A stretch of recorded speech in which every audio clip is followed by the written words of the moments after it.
Conversamos sobre educación a esta hora en Academia Libre porque el mundo académico debe y puede además implicarse en el debate político, en la dimensión del proceso público en el país y desde luego en la contingencia. El proyecto Tenemos que hablar de Chile, impulsado por la Universidad de Chile y la Pontificia Universidad Católica, presentó recientemente los resultados de su proceso de participación ciudadana a los 155 constituyentes electos. La actividad contó con la presencia de los rectores Ennio Vivaldi en el caso de la Casa de Bello e Ignacio Sánchez en lo que respecta a la Universidad Pontificia, y la gran mayoría de los constituyentes electos también se hicieron presentes. En la instancia, el rector de la Universidad de Chile, Ennio Vivaldi, señaló que algo que es muy importante de nuestra universidad es la sensibilidad social, desde el grito de Córdoba, en que el estudiantado se muestra preocupado y responsable por lo que le ocurre, sobre todo a los más desposeídos de la sociedad. Hay una larga tradición de una universidad que se siente muy impactada, muy convocada por las desigualdades sociales que sentimos en el Chile actual se han visto agudizadas. Por lo tanto, hace suyo el anhelo de los grandes sectores populares que quieren tener una sociedad más solidaria y justa, manifestó Vivaldi. Cuando habla del grito de Córdoba, se está refiriendo a ese extraordinario y ya centenario a estas alturas movimiento que tuvo lugar en Argentina, en la Universidad de Córdoba, cuando los líderes estudiantiles decidieron que ya era suficiente de aquella dictadura unilateral de la autoridad académica, y que si era verdad que la República Argentina merecía el nombre de tal, entonces tenía que abandonar en las aulas todo lo que tuviese que ver con esa institucionalidad de carácter más bien monárquico que seguía presente allí. Se refiere, por supuesto, ese grito de Córdoba a la participación triestamental con voz y voto en la toma de decisiones, y también se refería al derecho a asistencia libre y a cátedra paralela, es decir, el derecho a optar entre profesores para una misma asignatura. Se refería también al principio de extensión universitaria que buscaba empapar al conjunto de la sociedad del conocimiento creado en las aulas. El rector Vivaldi, a propósito de este proyecto Tenemos que hablar de Chile, agregó que el sentido que tiene este trabajo creo que es tremendamente relevante, porque significa dar una oportunidad de conversar, de expresarse de una manera constructiva, de una manera colaborativa, de una manera en que tú ves al otro como alguien que tiene intereses semejantes a los tuyos, por los cuales tú quieres aprender, enseñar y llegar a acuerdos. La máxima autoridad de la Universidad Católica, el rector Ignacio Sánchez, manifestó por su parte que ha existido una extraordinaria voluntad de diálogo de todas las miles de personas que han participado. La mayoría de estos encuentros, 97-98%, terminaron, dijo, con mucha gratificación de quienes habían participado con alegría, con entusiasmo, valorando las diferencias, pero también valorando los consensos y sobre todo el respeto, la escucha, el aporte que cada una y cada uno entregó. En esta cita también se destacaron los principales aprendizajes del proceso, entre los que se encuentran la importancia del trabajo colaborativo, de la diversidad y el diálogo, hacer parte a los ciudadanos de los procesos y finalmente se subrayó el que los planes de trabajo estén centrados en las personas y sus necesidades.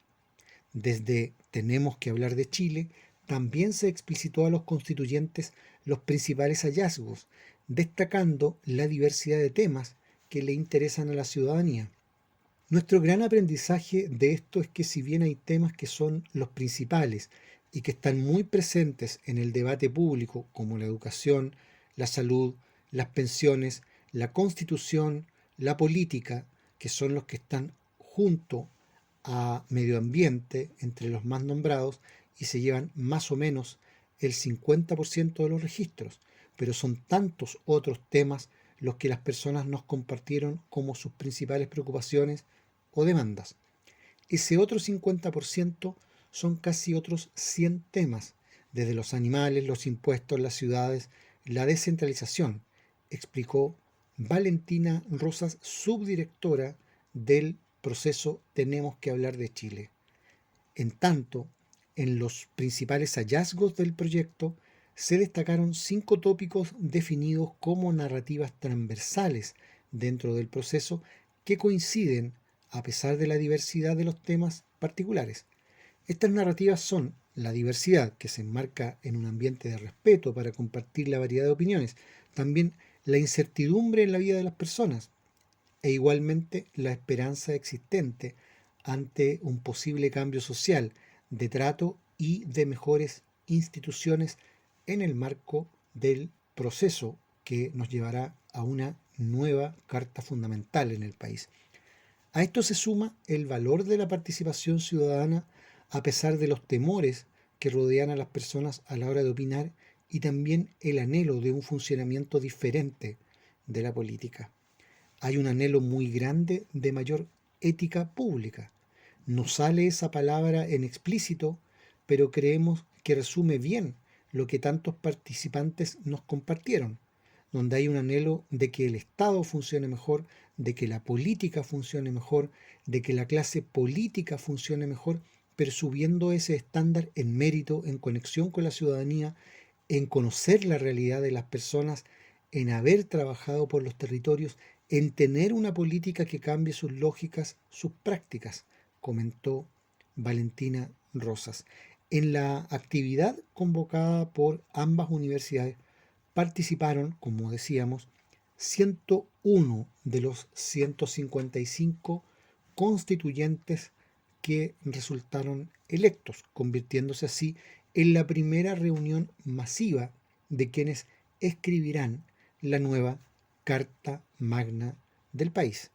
Una vez conocidos los hallazgos y aprendizajes de Tenemos que hablar de Chile, varios constituyentes manifestaron públicamente su valoración por el proyecto y la importancia que tiene como insumo para el proceso que se iniciará en las próximas semanas. Asimismo, manifestaron que la metodología utilizada en este proyecto es de suma importancia como antecedente para la participación ciudadana que se aspira a tener en la Convención Constitucional. Creo que tenemos que sacar la convención del Palacio Pereira y de Santiago y llevarlo a los territorios, no solo por un tema simbólico, sino también porque hay muchas personas que no tienen la posibilidad de organizarse o viajar a la capital para ser escuchados. En este sentido, es interesante ver las fórmulas para que ciertas voces que generalmente no son oídas puedan tener una participación, subrayó el constituyente por la región de Magallanes, Mauricio Daza. Trinidad Castillo, representante del Distrito 5 de la región de Coquimbo, manifestó que estos resultados son una señal a los constituyentes. Llamo a todos a un punto de encuentro, de apertura, de conocimiento, de disposición, porque creo que esto en el fondo nos convoca a todos los constituyentes a lograr una constitución que realmente pueda garantizar los derechos fundamentales para construir el Chile que todos queremos. Desde el Distrito 9 de la región metropolitana Arturo Zúñiga, expresó que si bien es muy importante el contenido que debe tener la Constitución, creo que la forma en que nosotros debemos trabajar va a ayudar mucho, y palabras como diálogo, paz, participación, respeto son palabras que, tal como hoy han estado presentes, debemos utilizarlas la mayor parte del tiempo posible. Uno quisiera que experiencias como esta que hemos reseñado en este momento y que ha tenido lugar en el marco del proyecto en curso pueda tener reedición y que no se quede simplemente en una posibilidad de carácter coyuntural y que en cambio empiece a nutrir la vida cotidiana para la construcción de un país de raigambre realmente republicana. El proyecto Tenemos que hablar de Chile, instalado como iniciativa conjunta por la Universidad de Chile y por la Pontificia Universidad Católica, de alguna manera es un ejemplo positivo de cómo pueden ser nucleadas las más diversas visiones ciudadanas, pero sobre todo cómo pueden ser convocadas aquellas organizaciones que dan vida al tejido social del país para que se involucren en el proceso de discusión de una nueva constitución para el país. Uno, por cierto, quisiera que eso estuviese siempre presente en el proceso en aula, que un aspecto absolutamente central de la vida universitaria tuviese que ver con esa posibilidad de ejercer la mirada crítica sobre la ciudad, sobre la región, sobre el país que se está creando, pero en este momento es más relevante que nunca, no solo por la posibilidad de arribar a una constitución nueva y realmente legítima y democrática, sino que también porque las universidades pueden ayudar a construir un modelo de discusión, un modelo de debate social que retrotraiga al país y a cada individuo de nuevo a las formas clásicas que permiten debatir con respeto. Una cosa es qué constitución concreta alcancemos a conseguir en esta coyuntura, en este proceso país, y otra cosa es qué formas de discutir podemos llevar de vuelta a la vida de los ciudadanos, una vida que ha estado absoluta y unilateralmente alejada de la vida pública por intereses absolutamente mezquinos, una vida ciudadana que en materia de discusión de los temas país ha estado absolutamente jibarizada y entorpecida por cuestiones tan deliberadas como el retiro progresivo de las asignaturas de educación cívica del currículum escolar, la reducción,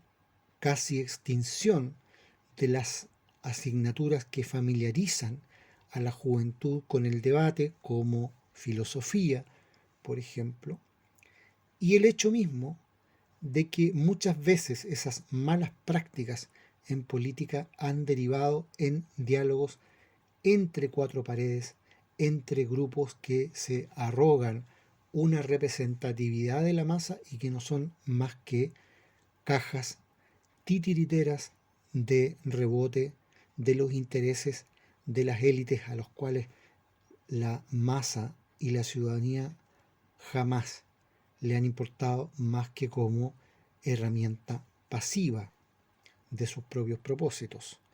Vamos a ver entonces en qué deriva este aporte de las dos principales casas de estudios del país a pensar una nueva constitución y cómo además de manera particular ayudan a que estos nuevos constituyentes tengan las herramientas adecuadas para hacer el aprendizaje y para dar el debate sobre una carta fundamental.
Conversamos sobre ciencia e investigación en este bloque de Academia Libre y lo hacemos ahora a propósito de un artículo, de una columna de opinión que ha sido publicada en estos días en el diario español Heraldo.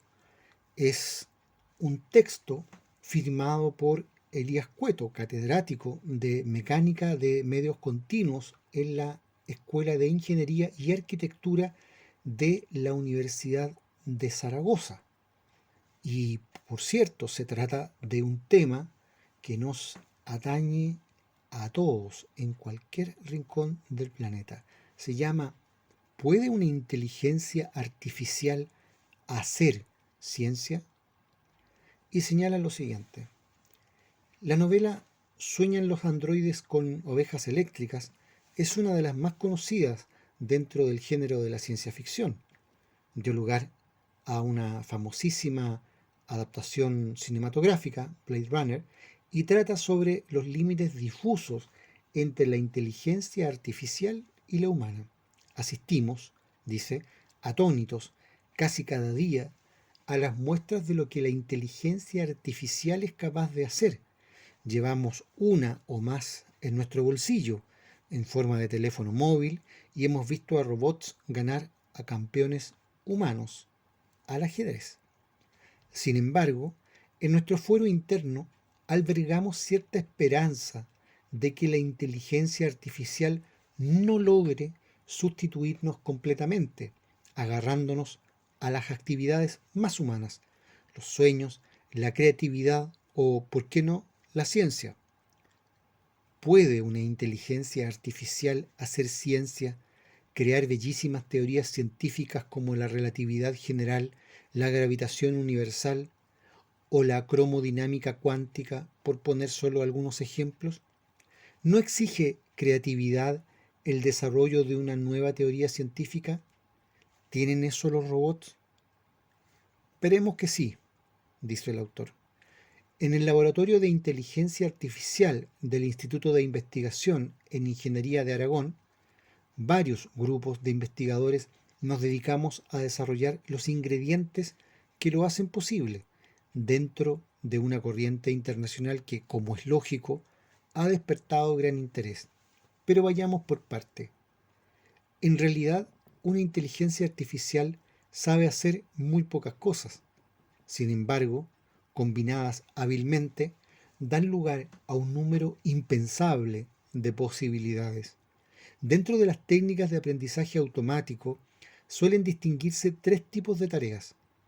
El aprendizaje supervisado, aquel en el que se entrena a la máquina proporcionándole cierto número de datos, junto con la conclusión que la máquina debe extraer al respecto.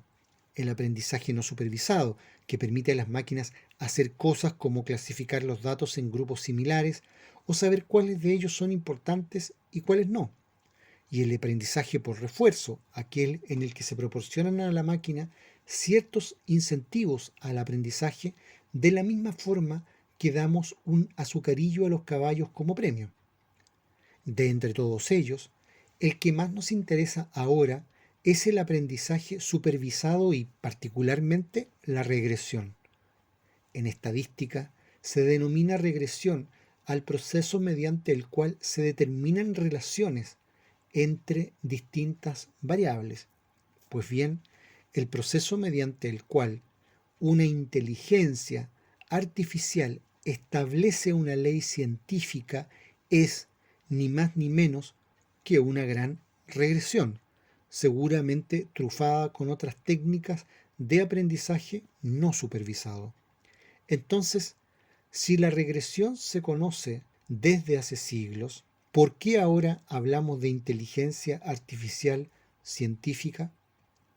Aunque la primera persona que pensó en la posibilidad de que ciertas máquinas llevaran a razonamientos fue el mallorquín Ramón Llull en 1315, la inteligencia artificial ha pasado por cierto número de lo que se conoce como inviernos de la inteligencia artificial, épocas en que los científicos en particular y el público en general cae en un pesimismo generalizado sobre su utilidad y por tanto sobre la conveniencia de financiar ese tipo de investigación. Del último invierno hemos salido en parte gracias a la popularización del deep learning o aprendizaje profundo, algo que ya se conocía, pero que ha triunfado de una manera sin precedentes gracias al crecimiento exponencial de la capacidad de los computadores. El aprendizaje profundo es capaz de reconocer animales en fotografías, entender el lenguaje natural o pilotar aviones o automóviles. Esta potencia de cálculo también ha permitido al aprendizaje profundo establecer leyes científicas a partir de datos experimentales sobre la realidad que nos rodea. Sin embargo, la inteligencia artificial, y más concretamente el deep learning, a veces da sorpresas, y no de las buenas precisamente. Se han hecho tristemente famosos los casos de los accidentes del avión Boeing 737 MAX 8, que se han atribuido a una inteligencia artificial confundida que luchaba contra las decisiones de los pilotos. Una inteligencia artificial mal construida fue responsable de que la empresa financiera Knight Capital perdiera en 2012 y en solo 45 minutos 440 millones de dólares, 4 veces su beneficio anual. La inteligencia artificial, efectivamente, se comporta como una caja negra. Hace predicciones y no sabemos a qué atribuirlas. Es tal el número de parámetros que maneja que rara vez podemos entender por qué actúa como actúa. Y esto es un peligro que trae de cabeza a buena parte de la comunidad científica. Recientemente, The New York Times se hacía eco de este fenómeno, indicando que posiblemente sea una inteligencia artificial la que establezca la famosa teoría del todo que unifique todos los fenómenos conocidos. Tristemente, la conclusión es que poco nos va a importar, porque con toda probabilidad no la vamos a entender. La inteligencia artificial ha sido muy criticada también por sus sesgos. Es racista, machista, clasista y un largo etcétera de calificativos, ninguno bueno. Sin embargo, los sesgos de la inteligencia artificial no reflejan más que aquellos de la persona que la entrenó. Si la entrenamos con datos sesgados, las predicciones que efectúe serán sesgadas. En el grupo de mecánica aplicada y bioingeniería, creemos que olvidarnos de siglos de desarrollo científico para entrenar una inteligencia artificial científica a base de cantidades ingentes de datos no tiene sentido. Antes, al contrario, todo el conocimiento científico acumulado en la historia humana puede ayudarnos a superar las limitaciones mencionadas anteriormente. Sabemos manejar los sesgos inductivos, aquellos mecanismos que, ante una situación nunca antes experimentada, permiten obtener una solución. El más famoso quizás sea la navaja de Occam o ley parsimoniae, que nos dice que en igualdad de condiciones la explicación más sencilla será la más probable. En nuestro grupo usamos como sesgos inductivos algunas leyes clásicas de la física, entre ellas los principios de la termodinámica. De esta forma, obligamos a que las predicciones realizadas por nuestra inteligencia artificial respeten algunos principios tan básicos como la conservación de la energía o el crecimiento de la entropía. Con esto no solo logramos que la inteligencia artificial tenga que privilegiar aquellas soluciones que satisfacen las leyes de la física ya conocidas, sino que las predicciones han demostrado ser más exactas y necesitar menos datos, haciéndolas así más sostenibles. Sabemos que los niños aprenden a manejarse en el mundo que nos rodea por experimentación. Atraviesan épocas en las que les encanta tirar cosas al suelo y los científicos de la cognición nos dicen que lo hacen para ver cómo se comportan esos objetos, cuánto tardan en caer, si se rompen o por el contrario rebotan, etc. Ya en la edad adulta, se sabe que nuestro cerebro realiza pequeñas simulaciones físicas aproximadas que nos permiten saber, a partir de ese conocimiento intuitivo acumulado, cómo va a ser el futuro más próximo, si se va a caer esa pila de platos sucios del fregadero o si va a rebosar el café de la taza, por ejemplo.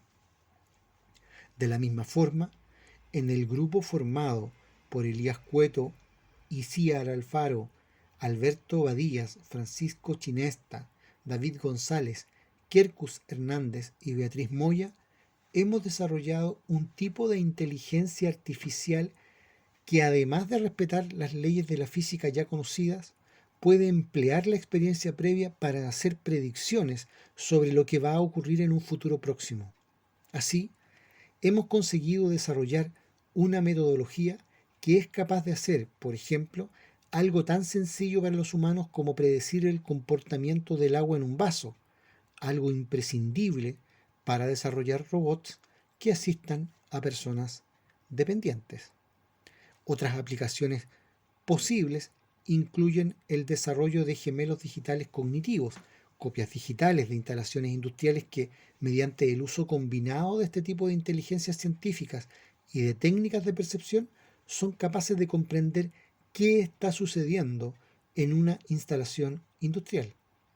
En un video vemos una viga de espuma que se somete a la acción de una carga, la pesa negra que se puede apreciar para quien ve el video. La inteligencia artificial, mediante el uso de una cámara de video, es capaz de entender la física de lo que está ocurriendo y atribuirlo a la presencia de una carga en la posición que marca inmediatamente con una flecha. Es decir, la inteligencia es capaz de saber dónde está la carga indirectamente, analizando la deformación en la viga sin saber entender que esa mancha oscura es en realidad el peso que la provoca. Sería muy aventurado decir que la inteligencia artificial sueña. Sin embargo, algunas teorías muy recientes afirman que soñamos para evitar una especie de sobreajuste, un fenómeno que ocurre cuando añadir más datos al entrenamiento no hace que mejore la capacidad de generalización de las predicciones hechas por la inteligencia natural, en este caso. Para entrenar inteligencias artificiales se recurre a menudo al truco de introducir algo de ruido en los datos, que representarían el mismo papel que los sueños en los humanos. Siguiendo con esta teoría, la superstición sería el resultado del sobreajuste, la sensación equivocada de que dos fenómenos están relacionados cuando en nada influyen el uno en el otro. Llevar una camiseta de la suerte o jugar siempre el mismo número de la lotería serían, según esta teoría, equivalentes a un sobreajuste en la inteligencia artificial. Como puede verse, estamos todavía en los orígenes de una disciplina apasionante y que está llamada a ayudarnos a entender cómo funciona nuestro propio cerebro, a la vez que nos ayuda a hacer ciencia y que puede tener unas repercusiones en la industria que aún no comprendemos totalmente. Es el artículo, columna de opinión, que publica en la prensa española Elías Cueto, a quien citábamos como catedrático de mecánica de medios continuos en la Escuela de Ingeniería y Arquitectura de la Universidad de Zaragoza. Un impacto vertiginoso el que ha tenido a la fecha el despliegue de la inteligencia artificial en las más distintas dimensiones de la vida humana, y precisamente de lo que se trataba aquí era de fijar la vista no sólo sobre la posibilidad que tiene esa inteligencia artificial de aprender y de aprender a aprender, sino también la de desarrollar actividad científica propia más allá de la que los seres humanos están acostumbrados a ver en sus pares.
conversamos sobre arte y cultura en este bloque de Academia Libre y lo hacemos para recoger el panorama que los más distintos organismos internacionales han logrado bosquejar después de un año y medio de pandemia en el planeta en torno al impacto que ella ha tenido en el mundo del arte y la cultura precisamente. ¿Dejará el COVID-19 un desierto cultural en el mundo? ¿Será el año 2021 en curso o 2022 años de recuperación en ese sentido? Prácticamente cualquier producto cultural que no sea envasable en algún tipo de software y transportable hasta algún dispositivo electrónico conectado a Internet lleva 15 meses en hibernación. No ha habido conciertos, actuaciones teatrales, exposiciones, cines ni muestras en museo, salvo en contadas ocasiones y con medidas de seguridad extremas. La cuestión ahora es cómo será el despertar de la cultura. Y ahí la incertidumbre es grande. Solo los grandes han tenido recursos para resistir esta glaciación de la cultura, frecuentemente con ayudas de los estados. Los pequeños han sucumbido o están, más que en hibernación, en coma. La resurrección podría no ser nada agradable para los supervivientes porque si la pandemia se termina, es probable que haya una explosión de actividades y productos culturales tan grande que haga que la oferta supere a la demanda. Y ahí de nuevo los grandes nombres, desde museos hasta bandas de pop, pasando por festivales o representaciones escénicas en el mundo del mercado, serán quienes tengan la capacidad material y la popularidad entre el público como para captar la atención de este. Para los demás, es posible que no haya tanto público y tanto dinero y tiempo libre para lo que se avecina. Por ahora, el COVID deja un mundo cultural en ruinas, como afirma el subdirector general de Cultura de la UNESCO, Ernesto Otone, en la introducción del informe que publicó el mes pasado su organismo sobre el efecto de la pandemia en la cultura. El coronavirus ha sido una crisis de proporciones devastadoras que ha impactado en las industrias creativas y del patrimonio y ha exacerbado las vulnerabilidades y las desigualdades del sector.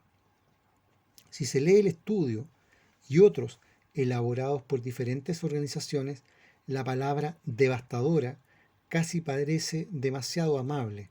La asistencia a museos ha caído un 70% a nivel mundial según la UNESCO. En abril de 2020, el 89% de los aproximadamente 1.100 sitios designados Patrimonio Cultural de la Humanidad por la UNESCO estaban cerrados. Incluso el mes pasado, pese a los avances en la lucha contra la pandemia, todavía no se habían abierto al público el 50% de ellos. Ese no es solo un problema cultural, lo es también económico.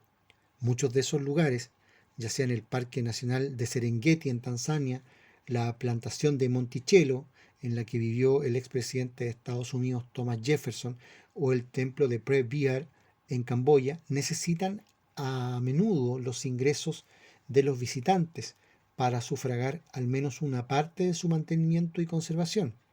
Si no hay turistas, no hay dinero, y los estados con el COVID suelen tener prioridades más urgentes, evitar estallidos, tratar de frenar la expansión del virus, que la cultura. Algunos sectores se han colapsado. La música rock y pop en directo, que llevaba 2 décadas creciendo de manera ininterrumpida, ha visto cómo sus ingresos se hundían en un 64% hasta quedar por debajo de los 6.000 millones de euros a nivel mundial, según la consultora PricewaterhouseCoopers señala. La industria del cine ha caído aún más, un 74% de acuerdo con las estimaciones de la empresa británica Omdia, especializada en análisis de la industria del entretenimiento. Otros han sobrevivido un poco mejor, aunque el gigante de la banca suiza UBS y Art Basel estiman que el 61% de las ferias de arte se ha suspendido, el mercado de las obras de arte solo ha bajado un 22%, en buena medida por la proliferación de las subastas online. Claro que ese es también un factor que acentúa las desigualdades dentro del sector. Es cierto que Internet ha permitido suplir en parte los cerrojazos del COVID, pero no lo es menos que Internet es para los países ricos y para las instituciones con recursos, tecnología y experiencia. Según la UNESCO, solo el 5% de los museos de África tiene sus contenidos en la red. Y por más que en el mundo desarrollado la red nos parezca omnipresente, el 46% de la población mundial no tiene acceso a Internet. Mirar una exposición en la tablet o escuchar una canción en el teléfono móvil es algo que está fuera del alcance de la mitad de la humanidad. De hecho, el que los confinamientos se hayan dado sobre todo en Europa y en Norteamérica es otro problema, porque de esas dos regiones procede el 75% de los derechos de autor del mundo. Los más perjudicados han sido los artistas. Por ejemplo, los ingresos de los músicos por actuar en directo lo hicieron en un 80%, de acuerdo con los datos de la Confederación Internacional de Sociedades de Autores y Compositores CISAC, que representa a 238 organizaciones de 121 países. Claro que el problema no es solo de los músicos de pop y rock. La CISAC calcula que en conjunto los ingresos por derechos de autor de los artistas cayeron en 2020 en un 35% a escala mundial, de 10.100 a 7.500 millones de euros. Eso significa que la crisis del COVID se ha comido en 12 meses casi el doble de la subida de los derechos de autor en los 5 años precedentes. El aumento del streaming no compensa esas caídas, por más que Netflix haya incrementado en un 18,5% sus abonados en solo 15 meses y Spotify disparara sus suscriptores de pago en un 25% entre enero y diciembre de 2020, por la sencilla razón de que ese canal de distribución todavía es relativamente pequeño, como demuestra el hecho de que antes de la crisis apenas supusiera el 20,5% de los derechos de autor a escala mundial. En 2020, el streaming de música generó 20.500 millones de actividad económica a nivel mundial, según PricewaterhouseCoopers. Pero poco más del 5% de esa cantidad fue a los creadores. Los músicos obtienen 3/4 de sus ingresos de actuar en directo. Si no hay música en vivo, no hay de qué comer. Así que para muchos artistas, la solución ha sido dejar el arte antes que dejar de comer. Un sondeo de la red de residencias de artistas Res Artis y del University College de Londres, realizado en 52 países, refleja que el 12% de los encuestados ha dejado el mundo del arte debido a la crisis económica, mientras que otro 65% ha tenido que buscar vías de ingreso alternativas.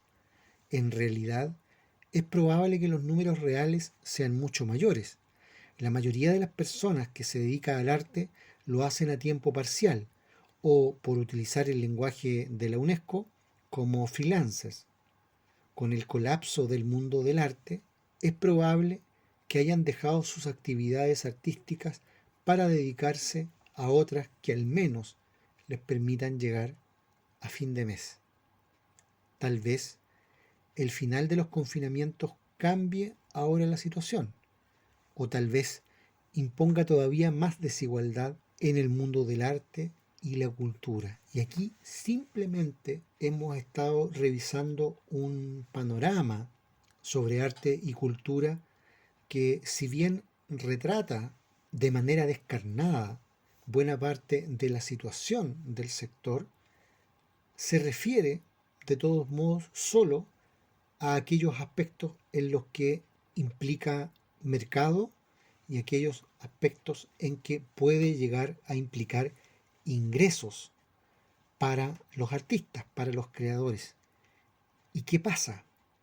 Entonces, si a ese escenario, que ya es horroroso, se agregan todas las otras dimensiones de la vida artística y cultural que no están mediadas por recursos económicos y que igualmente han quedado congeladas en este año y medio de pandemia, es un tema a reflexionar, pero también es un insumo que sirve para argumentar frente a las autoridades del país, en el caso particular de Chile, que ha sido absolutamente distante en materia de salvaguardar las posibilidades de sobrevivencia no solo de los artistas, sino también del arte propiamente dicho.